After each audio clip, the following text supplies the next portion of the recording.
ఓం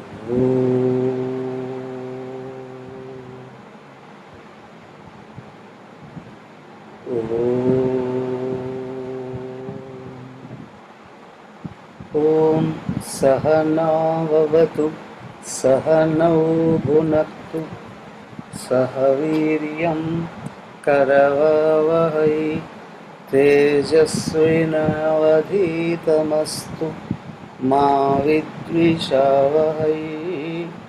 ఓం శాంతి శాంతి శాంతి. ఓం గురుర్బ్రహ్మా గురుర్విష్ణుః గురుర్దేవో మహేశ్వరః గురురేవ పరం బ్రహ్మ తస్మై శ్రీ గురవే నమః. ఓం భద్రం కర్ణేభిః శృణుయామదేవాః భద్రం పశ్యేమాక్షభిర్యజత్రాः స్థిరైరङ्गैस्तुष्टुवांसस्तनूभिः व्यशेमदेवहितं यदायुः. स्वस्ति न इन्द्रो उषा विश्ववेदाः स्वस्ति नस्तार्क्ष्यो अरिष्टनेमिः स्वस्ति नो बृहस्पतिर्दधातु. ओम शांति शांति शांति. हरि ओम.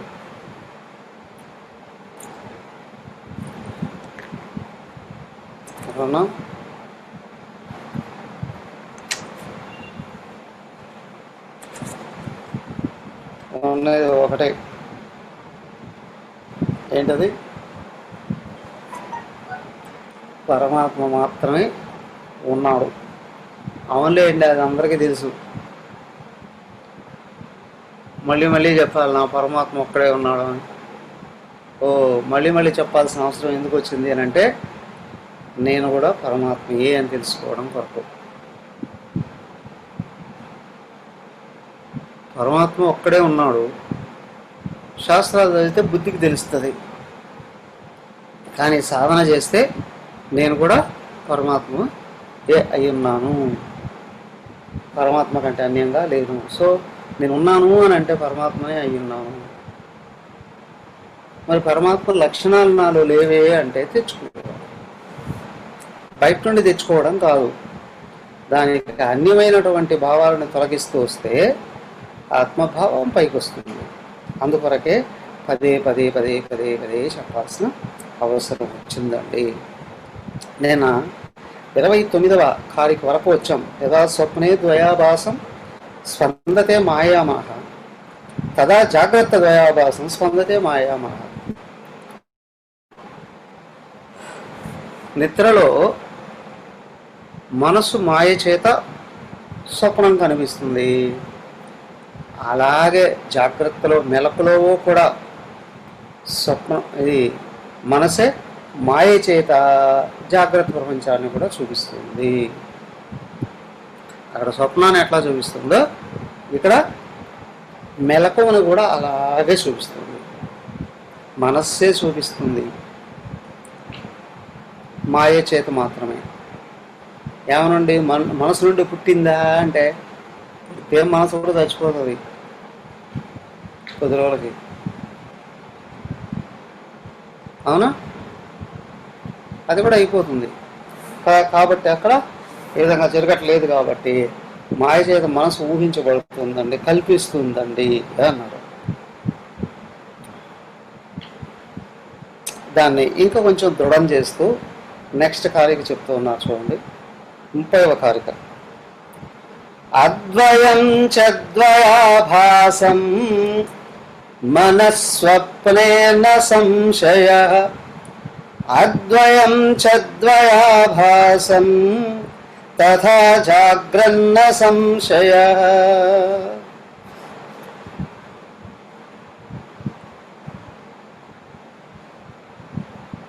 అద్వయం మనసులు ఎన్నున్నాయండి? ఎవరికైనా ఎక్స్ట్రా మైండ్ ఉందా? మైండ్ ఎక్స్ట్రాలు చేస్తుంది, నిజమే. కదా. మైండ్ ఎక్స్ట్రా చేస్తూనే ఉంటుంది. కానీ నిజంగా ఎక్స్ట్రా మైండ్ ఉండేటట్లయితే ఈ మైండ్ కూడా కొంచెం భయం ఉండేది. ఇది లేకపోతే అది చూసుకోవచ్చులే అనేటువంటి. కానీ ఇక్కడ అలా లేదేంటి, అద్వయంచ నువ్వు అక్కడే మనః స్వప్నే ద్వయాభాసం. కానీ మనస్సు స్వప్నంలో అనేకాన్ని చూపిస్తుంది. నా సంశయ, దీంట్లో సంశయం లేదు కదా. అలాగే అద్వయం నువ్వు ఒక్కడవే, జాగ్రత్త ద్వయాభాసం న సంశయ. ఈ మెలకువలో కూడా అనేకత్వం కనిపిస్తూ ఉంది. మెలకువలో కూడా అనేకత్వం అనేటువంటిది కనిపిస్తూ ఉంది. ఏమయ్యా నమ్ముతారా నమ్మరా అంటే నువ్వు ఒక్కడవే, అప్పుడు ఒకడవే, ఎప్పుడూ ఒకడవే, నిద్రలోనూ ఒకడవే, మెలకువలో కూడా ఒక్కడవే. మరి నీకు అక్కడ అనేకం కనిపిస్తుంది, అలాగే ఇక్కడ కూడా అనేకం కనిపిస్తుంది. ఏమండి నిద్రలో ఒక్కడనే ఉన్నాను కానీ అనేకం కనిపించింది అని అంటే నమ్మచ్చు మేల్కొన్న తర్వాత. కానీ మెలకువలో కూడా ఉన్నది ఒకడే అనేకంగా కనిపిస్తుంది అని అంటే మరి నమ్మలేకపోతున్నానండి. ఎందుకని? కారణం ఒకటే, నువ్వు నిద్ర నుండి మేల్కొంటున్నావు కాబట్టి నిద్ర మాయా అని అనగలుగుతున్నావు. ఇక్కడ మెలకువ నుండి కూడా మేలుకోగలిగితే మెలకువ నుండి మేలుకోవడం ఏంటండి? కటాపని చేతి చెప్తా చూడండి. ఉత్తిష్టత జాగ్రత్త ప్రాప్యవరాన్ నిబోధత. ఉత్తిష్టత లే, జాగ్రత్త మేలుకో. ఇదేమిటండి లేచి మేలుకుంటారా, మేలుకొని లేస్తారా? లేయడం మేలుకోవడం అంటే ఒకటే కదా. ఓ అఫ్కోర్స్ నువ్వు అంటే అనొచ్చు కదా. ఇప్పుడు మేమంతా మెలకువలోనే ఉన్నాం కదా అండి అని అనొచ్చు. జాగ్రత్త కావచ్చు కానీ ఆత్మలోకి మేలుకోలేదు. ఆత్మలోకి మేలుకుంటే జాగ్రత్త ప్రపంచం కూడా కనిపించదు. మెలకువలోకి మేలుకోవడం ఏంటి? తురియలో, దాన్నే తురియం అని అన్నారు. స్వప్నం నుండి జాగ్రత్తకు వస్తూనే స్వప్నం మాయం. జాగ్రత్త నుండి తుర్యానికి వెళితే జాగ్రత్త కూడా మాయం. అయితే అద్భుతంగా వర్ణించారు అక్కడ చూడండి. జాలు కలిగినటువంటివి రెండు నిజం కాదు అని చెప్పడానికి ఏమో సుషుప్తి ఉంది. అవునా? ఎందుకు సుషుప్తిలోకి వెళ్తే ఇవేవి లేవండి. ఇవి లేవు కానీ నేను నాకు తెలియట్లేదు కదా. ఇవి లేవు, నువ్వు ఒక్కడే నిజం అని తెలియాలి అని అంటే జాగ్రత్త నుండి తుర్యంలో వెళ్ళాలి. జాగ్రత్త స్వప్నాలు నుండి నిజం కాదనడానికి ఏమో సుషుప్తి, అసలు నిజం ఏంటో తెలియడానికి తుర్యం. ఎట్టొచ్చి ఇవి రెండు మాత్రం మాయే. అవునా? జాగ్రత్త స్వప్నాలు రెండు మాయే. ఎలా అండి నమ్మేది? చూడండి. మనోదృశ్యమిదం ద్వైతం యత్కించిత్ సచరాచరం మనసోహ్యమని భావే ద్వైతం నైవోపలభ్యతే. 31వ కారిక. మనోదృశ్యం ఇదం ద్వైతం. ఇదం ద్వైతం మనోదృశ్యం. కనిపిస్తూ ఉన్నటువంటిది అంతా కూడా మనోదృశ్యం, మనస్సుకు మాత్రమే దృశ్యం, మనసు యొక్క దృశ్యం. అయ్యా మనస్సే దృశ్యం. అర్థమైందా? మనస్సే దృశ్యం. 50 మంది చిన్న చిన్న పిల్లలు, పెద్ద పెద్ద పిల్లలు, ఇంకా పెద్దోళ్ళు, వాళ్ళకంటే పెద్దోళ్ళు అందరూ ఉన్నారు. వీళ్ళంతా నా సంతానం అండి అన్నాడు ఒక ఆయన. వామ్మో 50 మందిని కన్నావా అన్నారు అనుకోండి. కాదు కాదు కదండి, నాకు 2 పుట్టారండి, వాళ్ళిద్దరు ఇంకిద్దరిని తెచ్చుకున్నారండి, ఆ తర్వాత వాళ్ళకి ఇంకొక నలుగురు పుట్టారండి. అలా అలా అలా అలా 3-4 తరాలు ఉన్నాయి. వీళ్ళంతా నా సంతానమే అని అన్నారు అనుకోండి, నిజమా అబద్ధమా? అందరూ నీకే పుట్టారా అని అడగాల్సిన అవసరం లేదు, అర్థమవుతుంది కదా. నీకు పుట్టినే కదా నీ సంతానం అనడానికి కూడా వీలు లేదు. సో అర్థం చేసుకునేటువంటి అవకాశం ఉంటుంది. సేమ్ వే ఇక్కడ కూడా ఏంటి అంటే మనస్సే దృశ్యం. మనస్సు నుండి పుట్టినటువన్నీ కూడా దృశ్యాలే. ఎలా? మనోదృశ్యం ఇదం ద్వైతం యత్కించ సచరాచరం. కనిపిస్తూ ఉన్నటువంటి ఇక్కడ అంతా కూడా సచరాచరం. చరం కదిలేటివి, అచరం కదలనివి. కదిలే జీవులు ఉన్నారు, కదలని జీవులు ఉన్నారు. అవునా? కదలని జీవులు చెట్లు, లత, వృక్షాదులు, గడ్డిపోసలతో సహా అవి కూడా జీవులే కదా, కానీ అవి కదలవు, స్థిరంగా ఉంటాయి. మరి చీమల దగ్గర నుండి పురుగులు, క్రిములు, కీటకాలు, పశువులు, పక్షులు, మనుషులు కదులుతూ ఉన్నారు. కదిలే జీవులు, కదలే జీవులు. అంతేకాదయ్యా, జడ జీవ రాసులు కూడా, జడమైన వస్తువులు కూడా, జడమైన కొండలు కదలవు. రాళ్ళు, రప్పలు, కుర్చీలు, స్టూళ్ళు, బల్లలు, బీరువాలు ఇవన్నీ కదులుతాయి. ఒకచోటి నుంచి ఒకచోటికి కదలడానికి అవకాశం ఉంది. అయ్యా జడమైనటువంటి వాటిలో కూడా 2 రకాలు ఉన్నాయి. కదిలేటివి ఉన్నాయి, కదలనివి ఉన్నాయి. ఇవి అవి అన్నీ కలిపిన సచరాచరం యత్కించిత మనోదృశ్యమిదం ద్వైతం. ద్వైత ప్రపంచంలో కనిపించేదంతా కూడా మనస్సులో వ్యక్తమయ్యేదే, మనస్సుకు తెలియబడేదే. మనసోహి అమనీభావే. ఈ మనస్సును ఎప్పుడైతే జయించామో అమనీభావే, మనస్సు లయమైనటువంటి స్థితిలో ద్వైతం నా ఉపలభ్యతే ఏవ. ద్వైతం అనేది కనిపించని. నువ్వు ఆత్మను గుర్తుంచుకున్నావా, ద్వైతం కనిపించదు.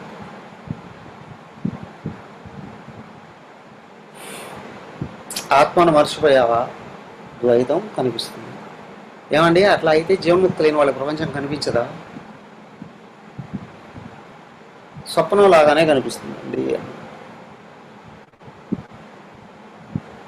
స్వప్నం నిజమని అనుకుంటారా? స్వప్నం లాగానే అది మన దృశ్యమే. మరి వాళ్ళకి నిజానికి ఏకత్వం ఎట్లా కనిపిస్తుంది? అందరు ఆత్మ ఉన్నారనే విషయం స్పష్టంగా తెలుసు. నేను ఆత్మలో కూర్చుంటే ఆత్మ ఉన్నాను అని అనుకోండి, అందరూ ఇదే కదా.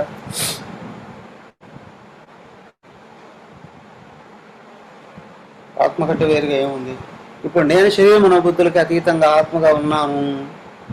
నాలో మనసు కదిలినప్పుడు ఈ శరీర మనోబుద్ధులు అన్నీ కూడా వ్యక్తం అవుతూ ఉన్నాయి, దృశ్యాలు. ఇంతేకాదు, అన్ని రకాల శరీర మనోబుద్ధులు వ్యక్తమయ్యేది మనసు కదిలినప్పుడే. నా మనసు కదిలితేనే అవన్నీ నాకు గోచరిస్తున్నాయి. నా మనసు ఆగితే అవన్నీ ఏవీ కనిపించట్లేదు. నీ మనసు ఆగడం, ఆగకపోవడం మీద ప్రపంచం అంతా నిలబడి ఉందనంటావా? ప్రపంచంలో అందరిది కూడా మనసే, సమష్ట మనస్సు అన్నా. అవునా? అందరి పరిస్థితి కూడా అదే. ఎందుకు అంటే వెనకలున్నది ఆత్మ ఒకటే, దీంట్లో భిన్నత్వం లేదు, భిన్నత్వం గోచరించదు.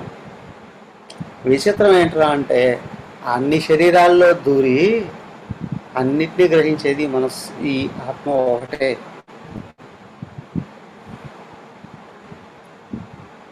అవునా? సమష్టి మనస్సు అదే మాయ, కల్పన ప్రపంచం అంతా అనే ఆత్మస్థితిలో తెలుస్తుంది. కానీ దేహంతో తాదాత్మ్యం వచ్చిందనుకోండి, ఈ దేహం నేను, మిగతా దేహాలన్నీ వేరు వేరు లేదు. ఒక వ్యక్తి బాహ్య ప్రపంచంలో డెవలప్ కావాలి అని అనుకుంటే టాలెంట్స్ ఉంటే చాలు, టాలెంట్స్ని పని పెడితే చాలు, ఎదుగుతాడు ఎవరైనా. సో ప్రపంచంలో అన్ని రకాల విద్యలు కూడా ఏం నేర్పిస్తున్నాయి?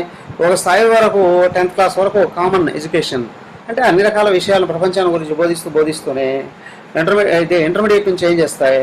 వాళ్ళు ప్రత్యేకంగా ఒక సబ్జెక్ట్లో టాలెంట్ని డెవలప్ చేసుకోవడం కొరకు శిక్షణ ఇవ్వడం అనేటువంటిది జరుగుతుంది. అన్ని భౌతిక విద్యలు అంతే.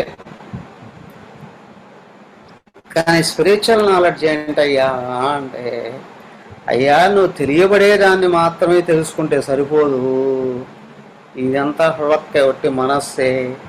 తెలుసుకుంటున్న వాడిని గురించి తెలుసుకోవాలి.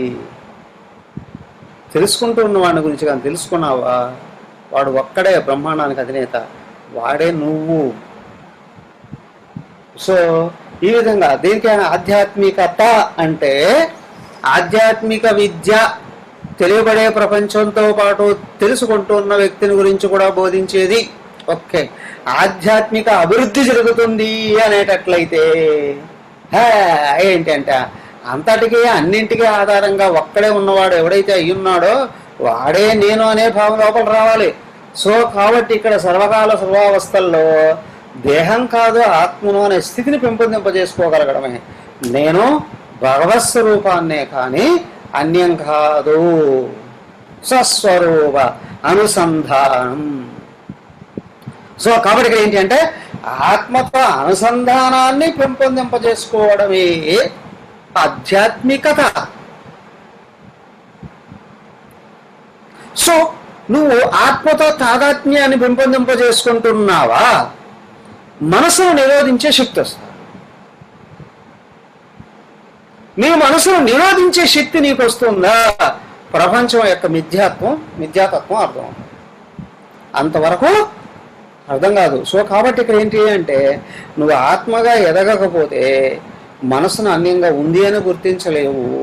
మనసే నేను అనుకుంటావు ఒకసారి, బుద్ధే నేను అనుకుంటావు ఒకసారి, దేహం నేను అనుకుంటావు ఒకసారి, అవునా? కానీ ఇవి నిరోధించబడాలి అంటే అజ్ఞానం పోవాలి. ఏంటంటే నేను దేహం కాదు ఆత్మను తెలియాలి. ఆత్మ తాదాత్మ్యం పెరుగుతుందా, మనసు నిరోధించబడుతుంది. ఆత్మ తాదాత్మ్యం లేకుండా మనసు నిరోధించడము అనేటువంటిది అదే అన్నారు చూడండి. వంద్యాపుత్రుడికి పెళ్లి జరుగుతుంది అంటే వెళ్ళేసి వచ్చానండి, మంచి విందు పెట్టారండి, అక్కడ మంచి మంచి గిఫ్ట్లు కూడా ఇచ్చారండి అని చెప్పుకోవడం ఏ విధంగా ఉంటుందో అంతే. ఒట్టి ఫుడ్డే కాదండి, మంచి గిఫ్ట్లు కూడా వచ్చారు.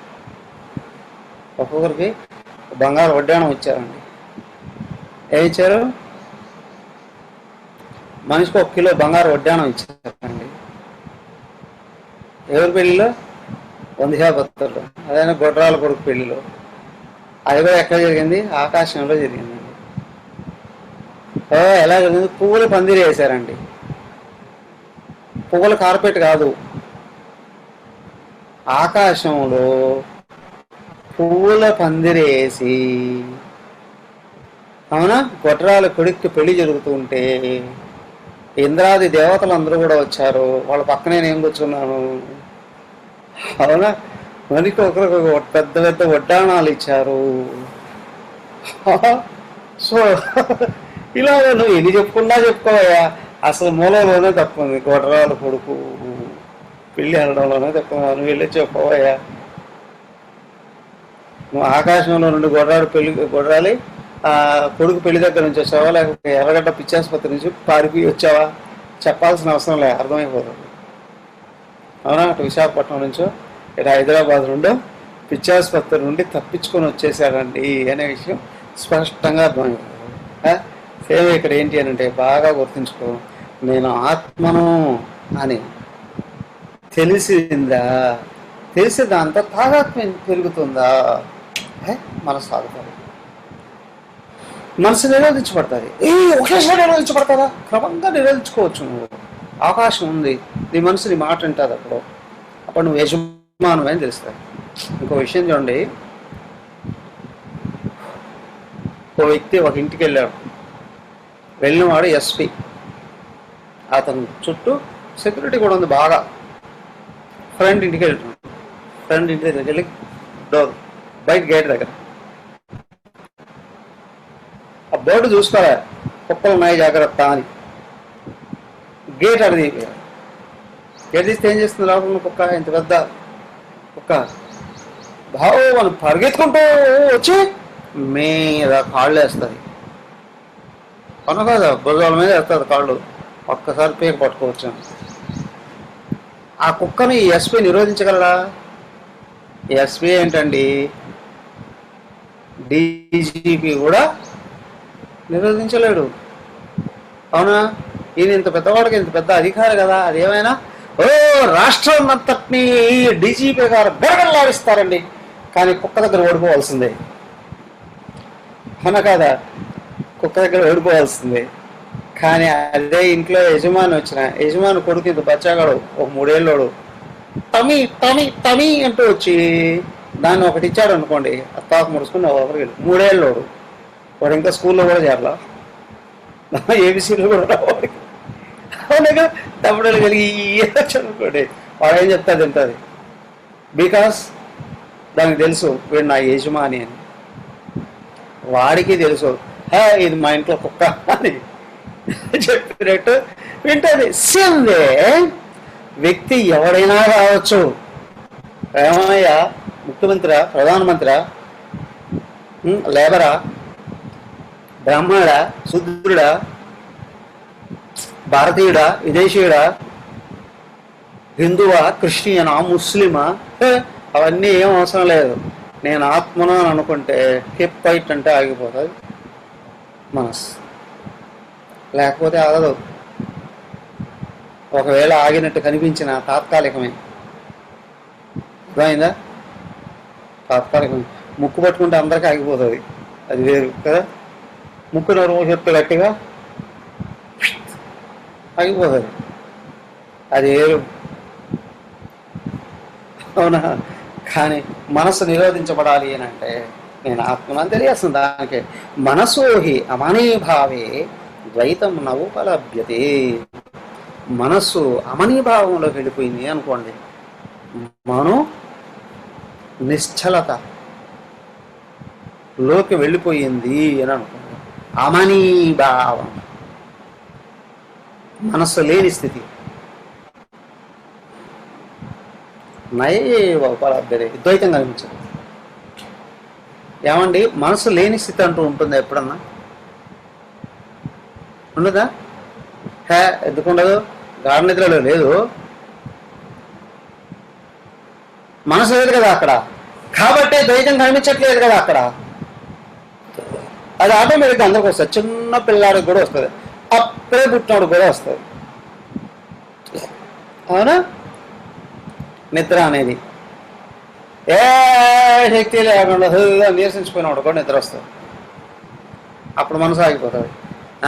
మేల్కు ఉన్నప్పుడు ఆపడం అనేటువంటిది ఉంది, అదేనండి ఆధ్యాత్మికత. దాన్ని ఏమన్నారు? యోగ చిత్తవృత్తి నిరోధ. చిత్త వృత్తి నిరోధ యోగ. చిత్తవృత్తుల్ని నిరోధించడమే యోగం అండి. ఏ యోగం అండి? ఏ యోగం అయితే ఏముందయ్యా? కర్మయోగమా, క్రియాయోగమా, భక్తి యోగమా, జ్ఞానయోగమా, ధ్యాన యోగమా, అష్టాంగ యోగమా, కుండలిని యోగమా, కలకాయల యోగం, ఏదైనా యోగం అంటే ఒకటే.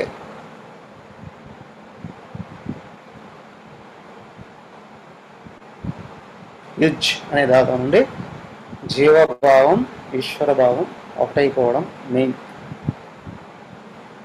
జీవుడు దేవుడు వేరు వేరు అనే భావాల్ని అయిపోవడం. ఎప్పుడో మనసు ఆగితే చాలు. యుజ్ కలయిక, మనసు ఆత్మలో కలిసిపోవడం. నేను దేహం అనే భావమే ఇక్కడ మనసుగా లేపేది. నేను ఆత్మ అనే భావం ఎప్పుడైతే వచ్చిందో మనసు పడుకుంటుంది, అయిపోయింది. అమని భావి ఏవం ద్వైతం నయేవ ఉపలభ్యతే. ఈ ద్వైతం ఇంకా కనిపించదండి. ఒక్కటే గుర్తుంచుకోండి, ఎప్పటికైనా ఏదైనా ఉన్నది ప్రపంచంలో ఏమీ లేదు, ఒకటే ఆత్మ తప్ప. ఆత్మ ఒకటే ఉంటే ఇన్ని రకాల విషయాలేంటి, సజాతీయ విజాతీయ స్వగత భేదాలతో అనేకంగా ప్రపంచం అంతా ఉంది. అవును, దుర్మార్గులు విచ్చలవిడిగా వ్యవహరిస్తున్నారే, సన్మార్గులైన వాళ్ళు అనేక రకాలుగా బాధలకు లోనవుతున్నారే. నువ్వు ఏమైనా అనుకోవయ్యా, అదంతా మనసు మేలుకుంటేనే. నువ్వు ఒక్కటే చేయాలి, ప్రపంచంలో ఎవరిని ఎవడో కట్టడి చేయలేడు. అవునా? సాక్షాత్తు భగవంతుడే వచ్చే రాముడు వచ్చి చెప్పిన విన్నాడు రావణాసురుడు? కృష్ణుడు వచ్చి అంత ఇదిగా చెప్పిన విన్నారా? వినలేదు. కాబట్టి ఏం చేస్తాడు? పీకలు కోసాడు, వారేసి వెళ్ళిపోతాడు. అంతేనా? ఏం చేస్తాడు? పీకలు కోసి పారేసి వెళ్ళిపోతాడు. చెప్పింది అనుకున్నాను, నా ఇష్టం అండి అని అన్నావు అని అంటే. సో విష్ణుదేవుడు ఆయన బాధ్యత స్థితి నడపడం కాబట్టి అడ్డొచ్చిన వాళ్ళు పీకేసి వెళ్ళిపోతాడు ఒకసారి. మరి శివుడు ఆయన లయకర్త కదా, అవునా? వాస్తవానికి సంపాదిస్తుంది ఆయన కదా. ఆయన మాత్రం 99% అజ్ఞానాన్ని చంపేయడానికి ప్రయత్నం చేస్తుంటాడు. అజ్ఞానం పోయిందిరా ఎవడైనా సరే పరమాత్మను అందుకునే అవకాశం ఉంటుంది. అవునా? దేవతల కంటే కూడా రాక్షసులకు కూడా ఇంకా ఎక్కువ హెల్ప్ చేస్తాడు. ఆయన ఉద్దేశం ఒకటే, ఏమిటంటే రాక్షసులందరూ మహాసమర్థులే. ఈ ప్రపంచంలో రాక్షసుడు అనే విషయం ఎప్పుడు బయటపడుతుందయ్యా అంటే సమర్థత పర్వట్ అయినప్పుడే రాక్షసుడు అనే విషయం బయటపడుతుంది. అసమర్థుల్ని రాక్షసులని ఎవడు అనడు, బడుద్దాయిలు అంటారు. అవునా? సమర్థుడైన వాడు పర్వట్ అయితే రాక్షసుడు అని పిలువబడతాడు. అయితే ఇక్కడ ఏంటంటే వాడు రైట్ వేలోకి వచ్చాడు అని అనుకోండి, వాడి వల్ల చాలా చాలా ప్రయోజనాలు జరుగుతాయి. అందుకే అనేక రకాల అవకాశాలు ఇస్తాడు భగవంతుడు కూడా. ముందే గురువుగా శివుడే వస్తాడు. చెప్పి చెప్పి చెప్పి చెప్పి వినకపోతే ఆయనకు అప్పచెప్పేస్తాడు. నేనే కరెక్ట్, నేను ఒక్కడే కరెక్ట్.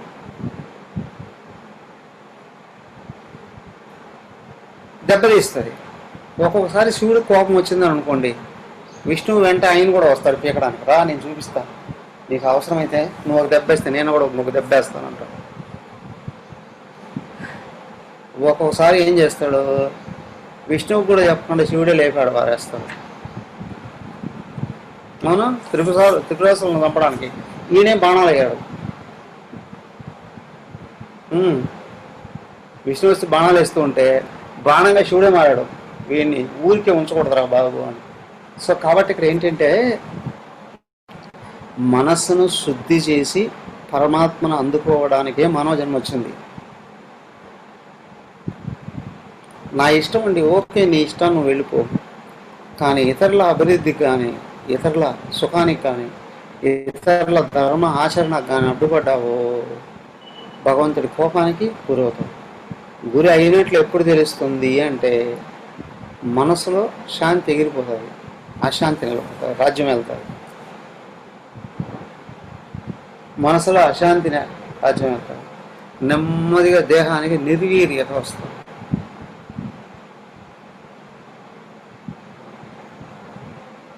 నిర్వీర్యత వస్తుంది, పోతున్నావు.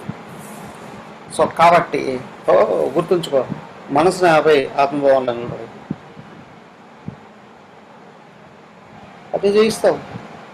ఇది యోగం, చిత్తవృత్తి నిరోధ. దాన్ని ఇంకా ముందుకు తీసుకెళ్తున్నా చూడండి. ఆత్మసత్యానుబోధేన న సంకల్పయతే యదా అమనస్తాం తదాయాతి గ్రాహ్యభావే తదగ్రహం. ముఖ్యమైన విషయం కూడా వినం. ఆత్మ సత్యానుబోధేన యదా న సంకల్పయతి. ఆత్మ అంటే సత్య అనుబోధేన, ఇదే శాశ్వతమైన పరమాత్మ అని చెప్పి ఎప్పుడైతే గుర్తిస్తుందో, ఆత్మయే పరమాత్మను గుర్తిస్తుందో కదా. నా సంకల్పయతే, ఇంకే సంకల్పాలు రావు, ఏం కోరికలు రావు. ఒకటే ఎక్కడ ఆత్మను గుర్తిస్తుందో కోరికలు ఉండవు, ఇక వెళ్ళిపోతాయి అవే. ఎందుకంటే లోపల ఫర్ ఎగ్జాంపుల్ చిన్నప్పుడు అందరికి ఉంటుంది చాక్లెట్ మీద విపరీతమైన పిచ్చి. పెద్ద కొద్ది పోతుందా లేదా? తినరా పక్కన పెట్టండి, అనేక కారణాల వల్ల అవసరాల వల్ల తినొచ్చునేమో. కానీ చాక్లెట్ అంటే నాలుగు కోసేసుకుంటారంటారా, చెవి కోసుకుంటారంటారా? ఏదన్నా ఒకటే కదా. ఆ ఇష్టం అనేటువంటిది ఏదైతే ఉందో పెరిగి పెద్ద అయ్యే కొద్దీ వెళ్ళిపోతుంది. చిన్నప్పుడు వదిలితే ఏంటి వీడియో గేమ్లో అవో ఇవో ఆడుకొని పరిగెత్తుకుంటూ ఉన్నటువంటి వాడు ఎదిగి పెద్ద అయ్యే కొద్దీ వెళ్ళిపోతాయి, బోరు కొడుతుంది. ఏముంది దాంట్లో?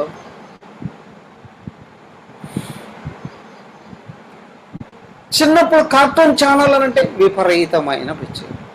పెద్దవాళ్ళు అయిన తర్వాత అయ్యా పెద్దవాడు కూడా కార్టూన్ ఛానల్ చూస్తే చూడొచ్చునేమో, ఊరికే టైంపాస్. దాని మీద పిచ్చి ఉంటుందా? ఉండదు, వెళ్ళిపోతుంది కదా. సేమ్ వే ఇక్కడ కూడా ఏంటంటే లోపల మనసు శుద్ధమై ఆత్మ గుర్తించబడుతుంది అని అంటే ప్రపంచం మీద వ్యామోహం ఉండదు. నసంకల్పయరే, ఇక కోరుకోవడం ఉంటుంది. అమనస్తాం కదా యాతి, అప్పుడు అమనస్త్వ స్థితి వచ్చింది అని గుర్తించాలండి. గ్రాహ్యభావే తదనుగ్రహం. ఏంటి తదనుగ్రహం? ఆయన అనుగ్రహం వలన, ఆత్మ అనుగ్రహం వలన విషయాల మీద ఆసక్తి లేకుండా వెళ్ళిపోతుంది, విషయాలను గ్రహించే స్థితి లేకుండా వెళ్ళిపోతుంది. ఒకటి బయట దృశ్యం గోచరించదండి, లోపల ఆసక్తి రాదండి.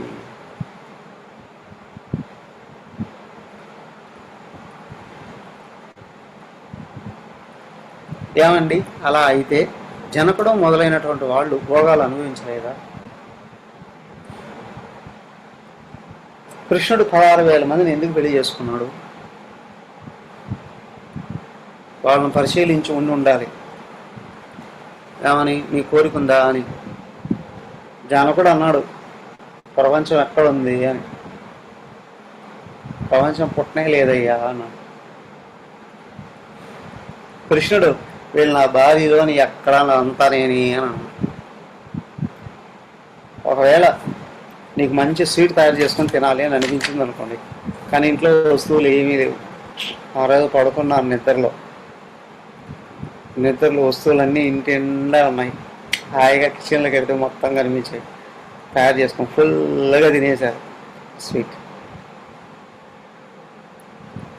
అవునా? మేల్కొన్న తర్వాత వాసన ఏమైనా వస్తుందా? చెయ్యి వాసన వస్తుందా? నోరు వాసన వస్తుందా?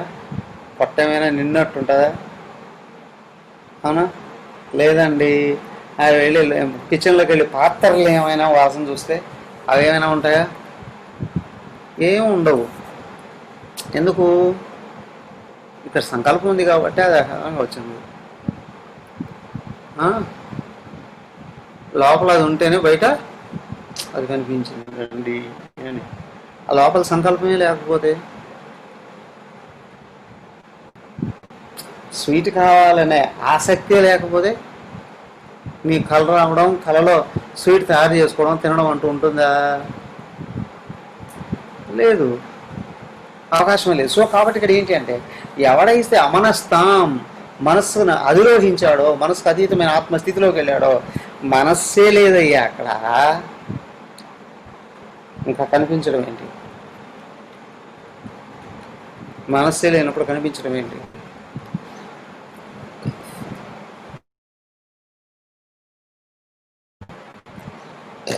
సో కాబట్టి ఆత్మస్థితిని పొందినటువంటి వారికి ఆత్మ యొక్క అనుగ్రహం వలన అమనస్వ స్థితి వస్తుంది, మనోరహిత స్థితి వస్తుంది. ఇప్పుడు ప్రపంచంలో తిరుగుతూ ఉన్నప్పటికీ కూడా స్వప్న సదృశాలే అండి. ఫర్ ఎగ్జాంపుల్, మీ ఇంట్లో చిన్నపిల్లలు ఉన్నారని అనుకోండి, వాళ్ళు రోజు అన్న ఆకలి అవుతుంది అమ్మ అన్నం పెట్టు అని అంటారా? సంవత్సరం పిల్లాడు ఉన్నాడు, పెట్టమంటారా? అడేం అడగడు, ఆకలైన వాడు అని ఏడుస్తూ ఉంటాడు. ఒకవేళ అప్పుడు తల్లి అర్థం చేసుకుంటుంది, అమ్మ వీడికి ఆకలి అయినట్టుంది. అవునా? ఇంకోసారి గొడవ చేస్తుంటే వీడికి నిద్ర వస్తున్నట్టుంది.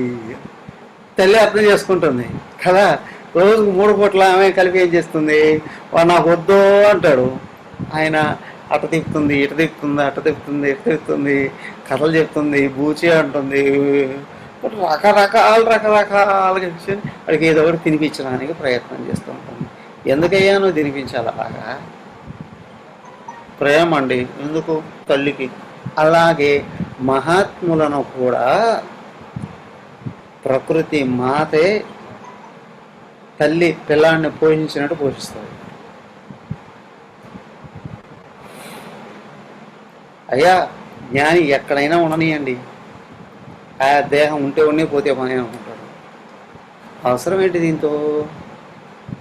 ఓ ఒకటే, ఇతరులకు అవసరం ఉంటే వాళ్ళే రక్షించుకుంటారు. వాళ్ళ వేళ కాదు, ప్రకృతి మాతే రక్షిస్తుంది అలాంటి వాళ్ళని పోనివ్వకుండా. ఎందుకు ప్రకృతి? ఎవరు ప్రకృతి? భగవంతుడు ప్రకృతిగా. భగవంతుడికి తెలిసి ఈ ఉపాధుల వలన అవసరం ఉంది అని అనుకున్నప్పుడు ప్రకృతిని ప్రేరేపించి ఉపాధిని నిలబెట్టుకునేటప్పుడు చేస్తాడు. అయినంత మాత్రం వాళ్ళ ఏదో కోరిక ఉంది అని కాదు. గురుదేవులు అన్నారు, ఇంత పెద్ద సంస్థని తయారు చేశారు. ఎవడరా అంది నేను తయారు చేశానని? భగవంతుడే అంతా తయారు చేసి పెట్టిస్తూ ఈ దేహంతో రిబ్బన్ కటింగ్ చేయించుకుంటూ పోయాడు అని అన్నాడు. అది కూడా నేను రిబ్బన్ కటింగ్ చేయించాను అని కూడా లేదు. అయినా అంతా తయారు చేసింది ఆయనే, ఈ దేహంతో రిబ్బన్ కటింగ్ చేయించాడండి అని. సో ఏ ఉపాధిని ఆయన మెచ్చాడో ఆ ఉపాధి చేత ఆయన కావాల్సినటివి జరిపించుకుంటాడు.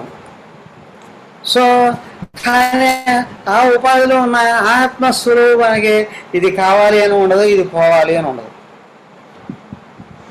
అర్థమైందా?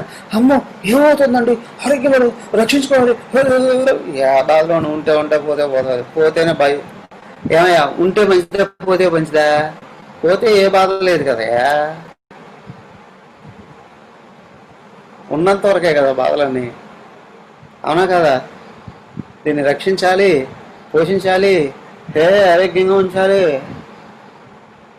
కరోనా వచ్చింది కదా, అప్పుడప్పుడు కొంతమంది డాక్టర్లు వాళ్ళు ఫోన్ చేసి, స్వామీజీ మీరు కొంచెం జాగ్రత్త, స్వామీజీ మీరు కొంచెం జాగ్రత్త. ఆ మాట నేను కదా చెప్పాలి, మీరు ఎందుకు చెప్తున్నారు? ఎందుకు చెప్తున్నారు? మీరు మాకు కావాలి. అయితే మీరే జాగ్రత్త చూసుకోండి, నేను ఎందుకు చూసుకోవాలి? ఇక్కడ విచిత్రం ఏంటి అంటే, అదే వచ్చేది ఎంత ఉత్పాతమైనా ఏదైనప్పటికీ కూడా నాకు ఇది కావాలి అని అంటే కదా భయం అనిపించేది.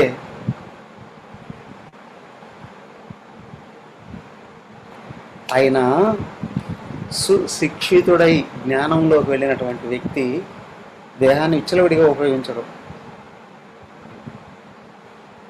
ఆ దేహం సహజంగానే నియమబద్ధంగా ఉంటుంది, సహజంగానే ఉంటారు. మరి అలాంటి దేహానికి రోగాలు రావా అండి? దేహ ప్రారంభం ఏదో ఉంటుంది, దానివల్ల రోగాలు వస్తే రావచ్చు, అది అనుభవిస్తుంది. అది లోపల ఉన్నటువంటి ఆత్మకు అవి కూడా ఏమి అంటారండి. మనసు అమనస్తాం తదా యాది గ్రాహ్యభావే తదనుభవ ఆగ్రహం. సో కాబట్టి ఎక్కడైతే అమనస్వ స్థితికి వచ్చాడో అప్పుడు విషయాల మీద ఆసక్తి ఉండదు, విషయాలు వెంటపడడం ఉండదు, విషయాలని ఆవురావురం స్వీకరించడం కూడా ఉండదు. ఇప్పుడు ఏమవుతాడో తనను తను ఏం గుర్తిస్తాడో, ఇట్లాగా గుర్తించుకోవాలి, ఇట్లాగా గుర్తుంటుంది. రేపు మిగతా కొనసాగించాను. మరి ఓం శాంతి శాంతి శాంతి. హరి ఓం. శ్రీ గురుభ్యో నమః. హరి ఓం.